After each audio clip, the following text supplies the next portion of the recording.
Aloha, I'm Colleen Meyer, State Representative from the 47th District. With me today is Representative Jean Ward. I'm representing the District of Hawaii to Kalama Valley, District 17. Pleasure to be with you. Thank you. Well, in looking, for me, in looking at the list, it's kind of a validation, because as minority members, the strongest position we play is making a case for why a bill should not be passed. And we are often, that's right on the money. We are doing that. Some of these right on the money. And you're the floor leader, you're the voice of that opposition, and I see a lot of your name and fingerprints on a lot of these, that's true. These bills. When I see the governor say she's looking at vetoing a bill that I have felt very strongly should not pass, it's kind of a validation of all the work we've done.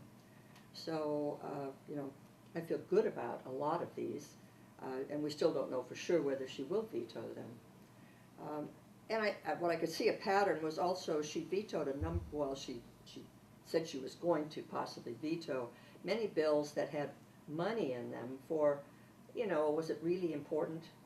We have an economy that's not performing as well as it was a few years ago, so I could see that pattern. We're really pleased that she vetoed is the absentee ballot.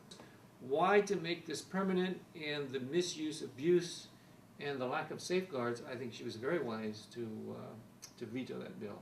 I agree with you. I'll tell you a bill that I was very happy the governor vetoed, and that was House Bill 2972, which was the School Facilities Alignment Commission. This was a bill that, we have over 300 bills pass, and if you don't sit on the committee where the bill is heard, and this was heard in education, I know neither you nor I are on education. We were on finance, but this bill didn't come to finance because there was no money included in it. This bill created a lot of email in my office. I represent a country district from Kaneohe to Laie. I had people in Waiholi, where there's the Waiholi Elementary School, people in Laie and Kahuku who were very, very concerned about this bill. I went to 2 community meetings. The idea, I thought, was a good one, that they would get this commission to take a comprehensive look at all the schools, look at the enrollment, see how the schools were performing, and come up with an evaluation. But the way the bill is structured, they would come back with recommendations. They would have public hearings. The commission would come up with criteria to use in evaluating the schools.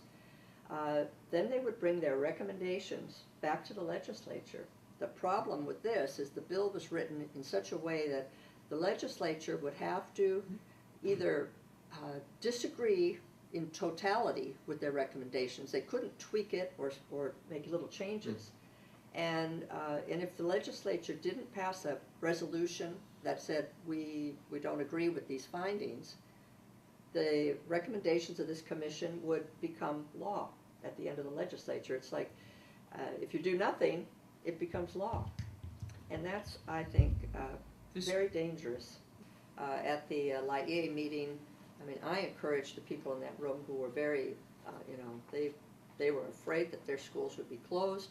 They wanted to know what they could do. I explained to them that, the governor had not signed it, it's not law yet, that they should be emailing, contacting the governor, making their concerns known to her, and that I had total faith that the governor is going to listen to these appeals. And so I made my own appeal, and I was very pleased that this was on the list. A good thing about that is the governor had a specific segment of the website for veto feedback. That's another technological implementation for democracy and bringing in the people and their feedback and their input. And I know in a number of the meetings that she said that, according to public opinion, these things are this way or that way, and I think that's a grand way of finding out what's going on in the hearts and minds of the people. Well, another bill that I felt validated our position, our entire caucus voted no on it many, many times, was a rental vehicle facilities surcharge. There's the people in Hawaii and people who visit here are already paying a $3 surcharge, $3 per day on a rental car, which goes towards our highway fund.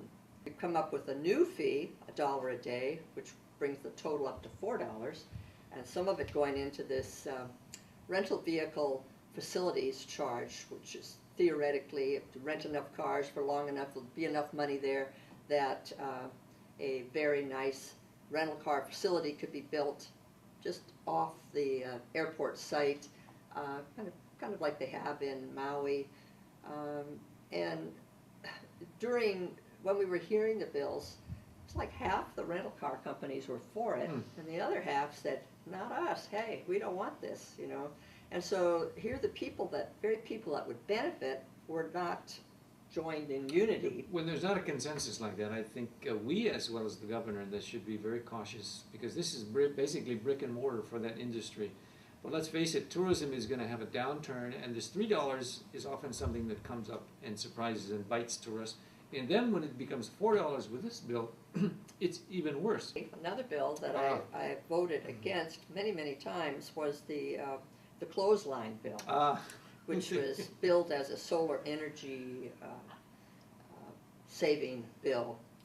And my problem with this bill was that the legislature was going to countermand covenants, rules, attachments to deeds for people who bought in planned developments and townhouses and condominiums. And it's not like the buyers don't agree to these certain restrictions. You know, some of them you cannot have.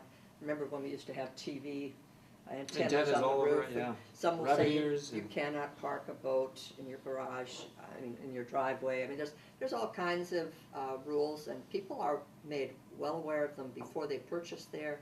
The idea is not to do things that will bring down the value. And here, we as a legislative body are saying, hey, we don't care what agreements you had. They're not binding anymore, because it's more important that you hang up your laundry. And I didn't feel that that was appropriate. So I was happy to see the governor veto that particular bill. The unintended consequences of legislation is rife, and that's where we take our job very seriously, and why the governor is vetoing these bills, because who knows if they go through what could be some of the consequences. And the unintended consequences generally show themselves after 2, 3, 4 years, sometimes even sooner than that.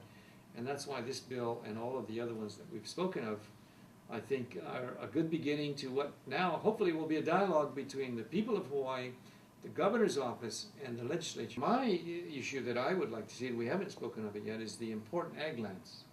That's one that I'm not sure if we can afford 15% of the land to be urbanized carte blanche, even though they say there's checks and balances. It's still got to go through the normal city council process. But you know, the 1978 Constitutional Convention said we are going to put a premium. We are going to preserve ag land. We're going to put that as the priority for the state of Hawaii.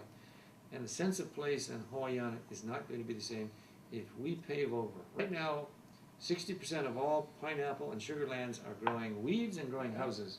If that continues, we are going to be in trouble. So we've got to get important ag lands. We don't want to wholesale it out and give developers a chance to build second cities and third cities and fourth cities, but at the same time we've got to give incentives to preserve the land, and we've got to revisit that again next year to see how the unintended consequences of what this is. That bill was not vetoed. I think it's a step in the right direction.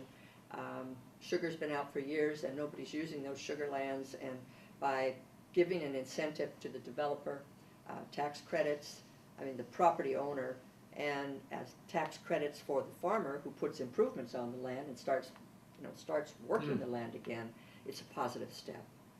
Case in point is in Kamilanui Valley in Hawaii Kai. We have farmers there, and we think if Bishop Estate did a trade-off to give ag land someplace and then urbanize and make a suburban plot out of what otherwise are farming plots now, we would be in deep kimchi in Hawaii Kai for what we have as a lifestyle, not with the density and all the traffic and all the infrastructure strain that would come with that.